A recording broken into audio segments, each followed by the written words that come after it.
happy. He's one of the founding members, along with myself and Chris Little. He's a man who's done comedy in Sydney and all across the western desert of Australia. Ladies and gentlemen, get the slow clap going and bring it up nice and loud for John McBride. How's it going, everyone? Give it up for Chris Cork. Seeing the shit out tonight, yes. How are we feeling? Give us a hand if you're a local. Yes, I'm a local too. I've been here 3.5 years. Am I considered a local, guys? Yeah, but fuck off. That's what they say. 3.5 years I've been here. I did a comedy show once at the Epilogue Lounge, and there was this big guy at the front. I was trying to have a chat to him. I did the same thing. Anyone here a local? He goes, yeah. So I start talking to him.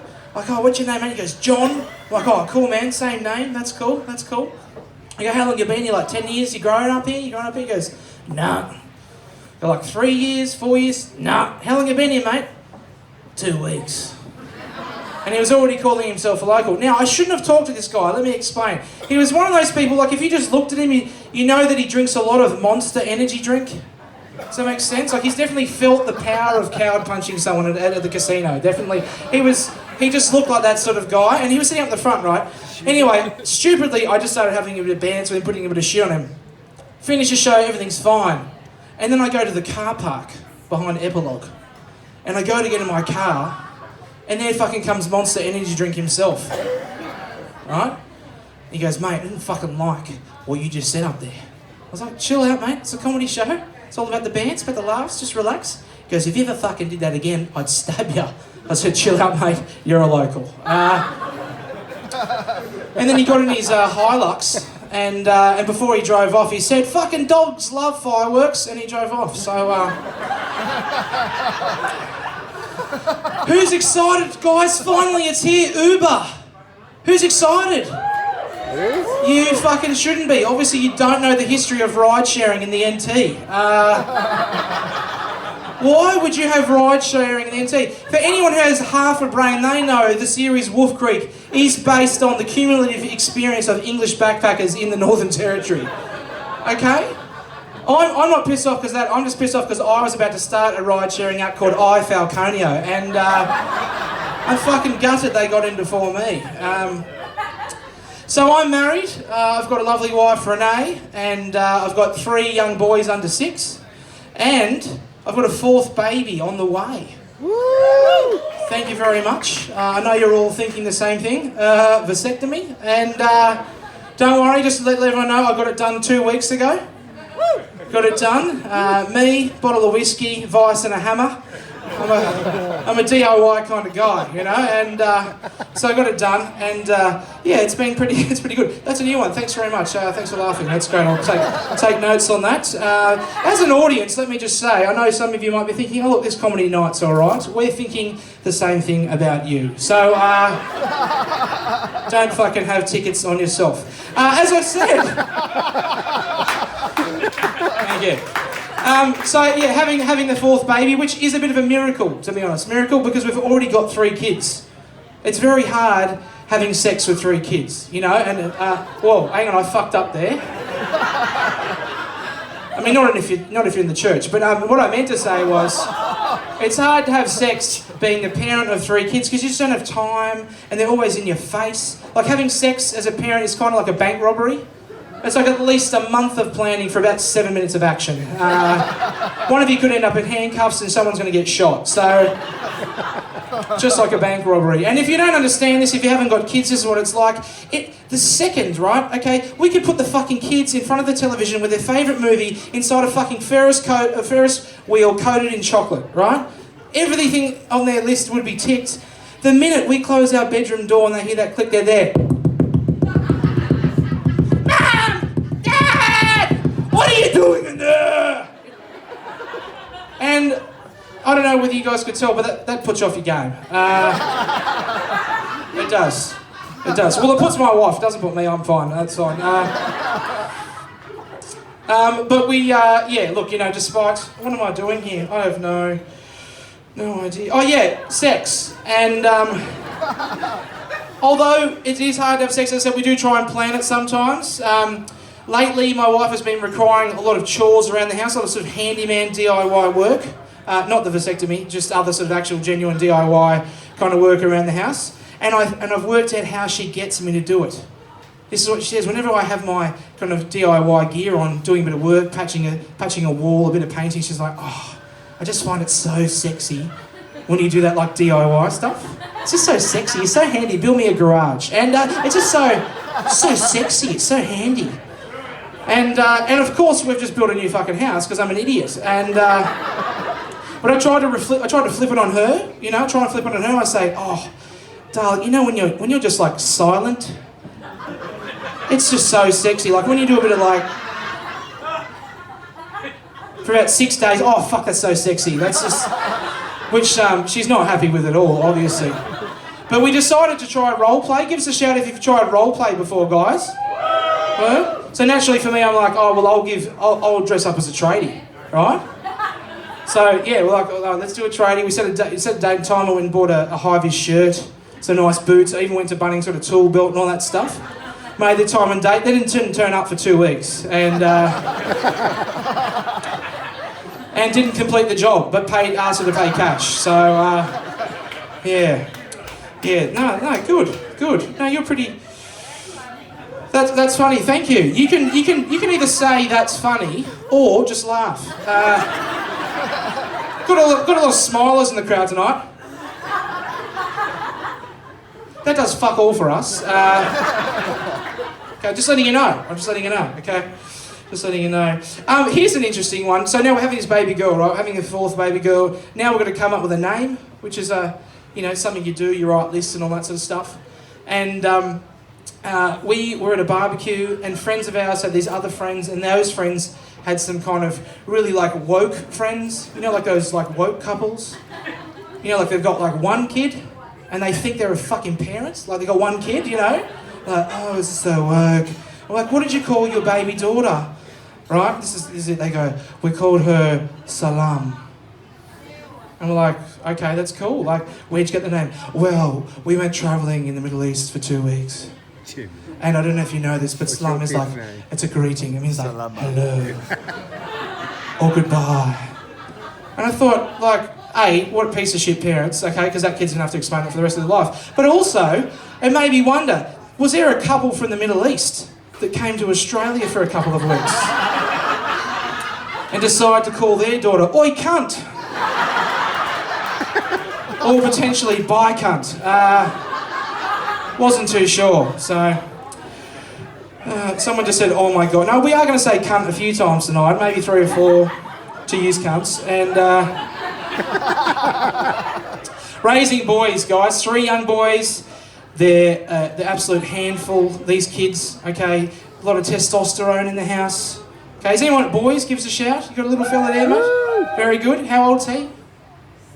7. Oh, okay, it's not flowing as much yet, but it will come.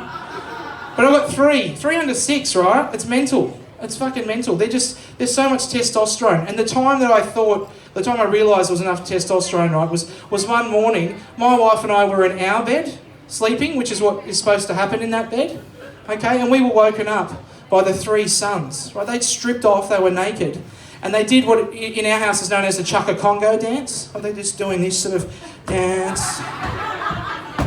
And they're coalescing, the 3 of them together, and so they just dip down and start teabagging.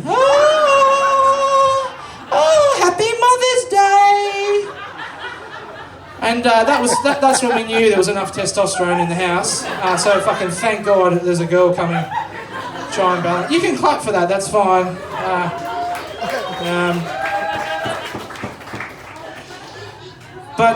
Yeah, there's a lot of testosterone in the house. Sometimes I think I could actually do other jobs, being like managing 3 young boys. Like definitely ER nurse. Like my little one almost lost a toe during a pogo stick accident, and.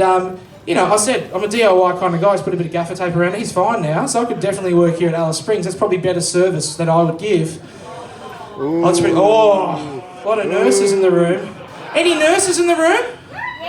Oh, you do a great job, hey? Sincerity is what it's all about, guys. And anyway, I also think I could be potentially a UFC referee. because they fight like just constantly. They'll be like bashing each other, dropping the knees on each other, and I've got to get in there and be like, hey, split it up. All right, now fight. And yeah, that didn't go so well. That's new. What do you think, guys? A keeper or loser? Yeah. Keeper. All right, we'll do that. Sex education. Oh my God, this is a total menace with young kids. My wife decided to read our kids this book about sex education. That's the best heckle I've ever got. Is that fella joking or what? No? Oh, I did give myself a vasectomy with a hammer and a vice. It's true. Sex education, the little ones, right? Reading this, my wife reads them this book, and it gives the full mechanical ins and outs of like sex. But she didn't tell me that she read this book to my kids. Okay? So I get home from work, and my oldest son, Harry, who's 6, he's just fucking looking at me like in disgust. He's like, ugh. I try and give him a kiss, he's like, get away. Because he doesn't know. He doesn't know, I don't know, right? I say to my wife Renee, I'm like, what's going on? Harry's like really weird to me. She goes, oh, I read a book to him about sex. He's just a bit confused. He doesn't know what's happening. Anyway, Harry calls a meeting. He's like, I want to sit down and talk about this thing with you and Mum. I was like, okay. So I'm sitting down there, I'm like, what's up, mate? And he goes, Mum, we read that book today about sex. And she goes, yeah. And he goes, looks at me, and looks at her, and he goes, you let him slam his penis in your vagina. And she goes, I think the word you're looking for is thrust. And I said, oh, don't worry, son. I have the same question. But look, honestly, guys, I'm going to get deep and meaningful here at the end of my set. I think the most important thing as a parent, personally, is to teach your kids not to judge and not to label. Except for parents who call their kids salam. But genuinely, I think you shouldn't do that, right? And I try and teach them my kids all the time. But it's hard. It's hard work. I was at Woolworths with my son, okay, not long ago. We're standing in the queue, and we're loading up the groceries to the checkout. And the lady says, "Oh, do you have everyday rewards?" And I'm like, "Oh, nah, don't worry about the everyday rewards. It's fine." And then my son says, I'm just continuing. My son says, "What's everyday rewards, Dad?" And I'm like, "Oh, look, it's like if you buy lots of stuff at the shops, they give you points. And so if you buy lots of stuff, they give you lots of points." I'll just keep repeating, and then I'll just finish what I said. If you buy lots of stuff, they're going to give you lots of points. And he goes like, "What do you mean?" I'm like, "If you bought 50 avocados and spent $1,000, they'll give you like 4.5 points." And that normally gets a laugh there, but everyone's a little bit distracted, so that's okay. I'll just keep saying things that aren't in the joke. You'll laugh at those, and then all the hard work and effort that I've put in for this joke will get lost. But it'll be okay, because I'll save it with the things I say in between. You know what I'm saying? Yeah. Anyway, conversation goes on. And this is whether times like this is when you know whether you really want to do comedy. Yeah, like it's like, you do, you know. So, I'm at the mall. I'm with my son, we're in the line. Start loading all the things up. And then, a group of kids walks past. 10, 15 of them. No older than probably 12. And they're there by themselves. Right? And my son says, like, "Who are those kids?" And I'm like, "Look, I don't know those kids."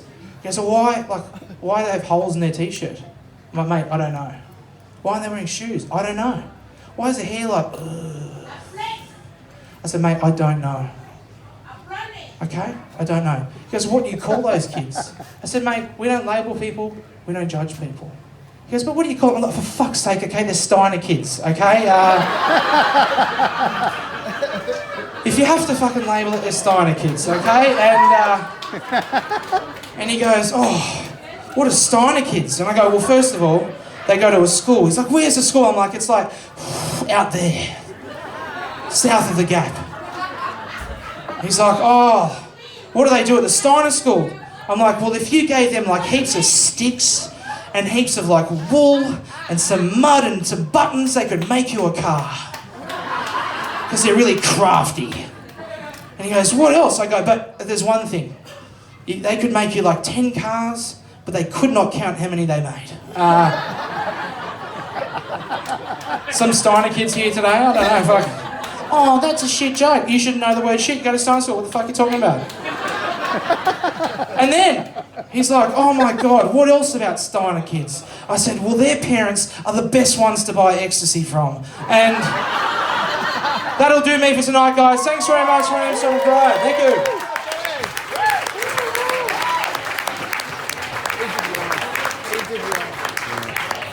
John McBride, ladies and gentlemen, what a funny cunt. Sorry.